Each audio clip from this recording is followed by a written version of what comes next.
नमस्ते दोस्तों, आप अगर मछली खाने के शौकीन हैं तो आपको आज की ये स्वादिष्ट सरसों के मसाले वाली फिश करी जरूर पसंद आएगी। आपका श्वेताज भंसाघर में स्वागत है। आज की रेसिपी है फिश करी। फिश करी बनाने के लिए सबसे पहले मैंने कतला फिश को लिया है। उसे धुल के साफ कर लेने के बाद हल्दी और सरसों के तेल के साथ मैरिनेट करके 1 घंटे के लिए छोड़ दिया। उसके साथ साथ सारी प्रिपरेशन भी कर ली है। अब एक कढ़ाई में सरसों के तेल को गर्म करते हैं और मछलियों पे नमक मिला के हम इसे फ्राई करना स्टार्ट कर देते हैं। एक एक करके हम कढ़ाई में जितनी मछलियां आ सकती हैं एक बार में उतनी तलने के लिए डाल देते हैं और हमें इन मछलियों को अच्छी तरह से दोनों ओर से सुनहरा होने तक और क्रिस्पी होने तक तल के तैयार कर लेना है।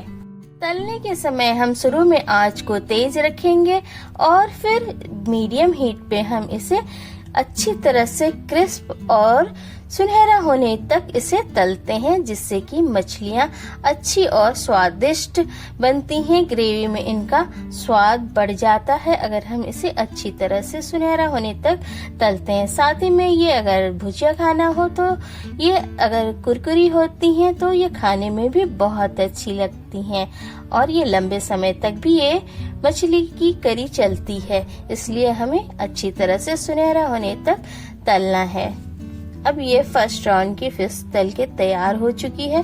दोनों ओर से ये अच्छा कलर ले ली है और ये फ्राई भी हो चुकी है। तो अब हम एक एक करके इसे कढ़ाई से बाहर निकाल लेंगे। तलने के समय हमें ये अच्छी तरह से ध्यान रखना है कि मछलियां बार बार हमें नहीं चलानी है, नहीं तो ये टूटने लगती हैं। इसलिए हमें इनके साइज और शेप को भी ध्यान में रखते हुए इसको बार बार नहीं पलटना है।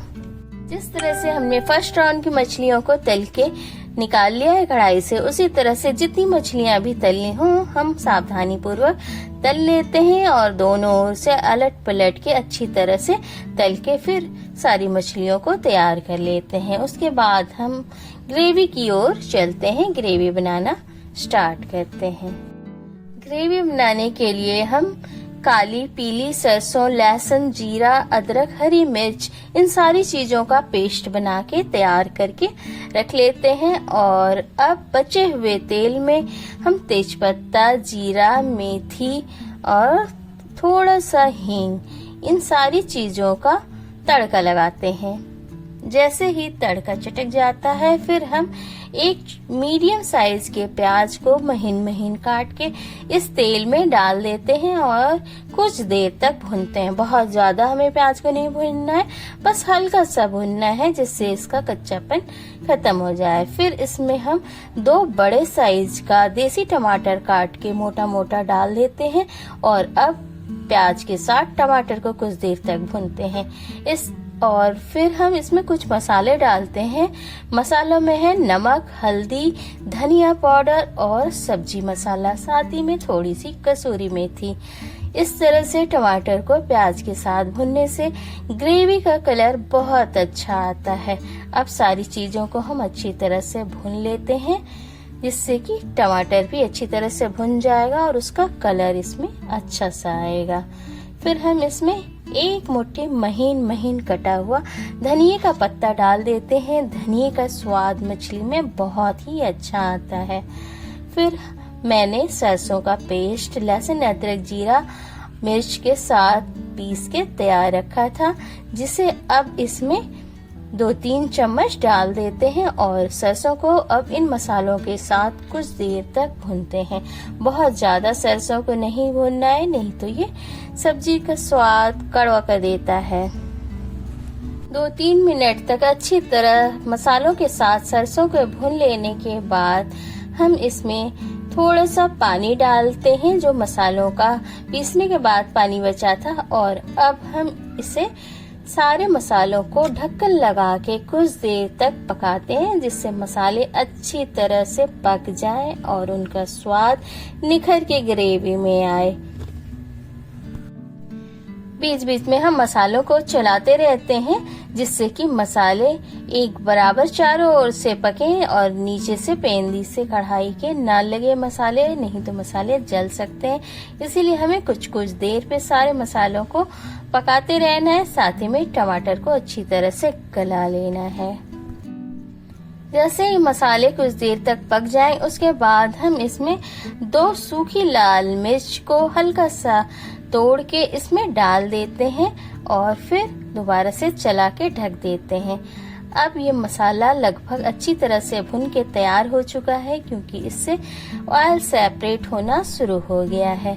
ये मछलियाँ तल के कुछ इस तरह से दिखेंगी, जिसे आप धनिया के पत्ते और नींबू को निचोड़कर ऐसे ही फ्राई भी खा सकते हैं।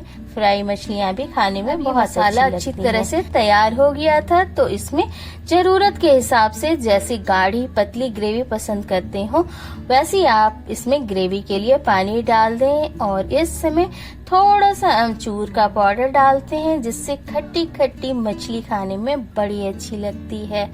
आपके पास आम का सूखा अचार हो तो वो भी डाल सकते हैं।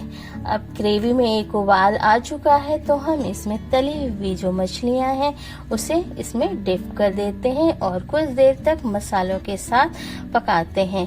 साथ में कुछ धनिया के पत्ते को डालते हैं। धनिया का स्वाद मछली के स्वाद को बहुत ही ज्यादा बढ़ा देता है, तो धनिया का पाउडर, धनिया के पत्ते का इस्तेमाल मछली में बहुत ज्यादा होता है।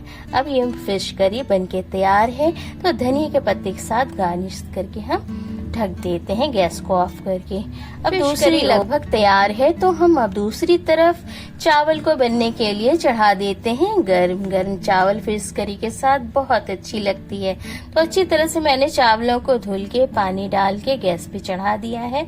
चावल 1 से 2 सीटी में बनके तैयार हो जाएगा। के साथ खाने के लिए सलाद भी तैयार कर लिया है मैंने काट के, और दूसरी तरफ रोटियां भी गर्मा गर्म बनके तैयार है। तो अब फटाफट फिश करी को हम सर्व करेंगे।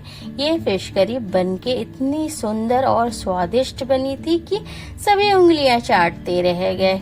ये देखिए कितना सुंदर ये फिश करी बना है। चावल, रोटी, सलाद, नींबू और ये फिश करी, सारी चीजों को मैंने सर्व कर लिया है। इसका कलर भी बहुत ही अच्छा आया है। आप भी अगर खाते हो तो फिश करी जरूर ट्राई करें। हेल्दी भी है, साथ में स्वादिष्ट भी है। संडे लंच थाली में आज मैंने ये बनाया था। आपको वीडियो अच्छी लगी हो तो चैनल को सब्सक्राइब करें। Thank you for watching.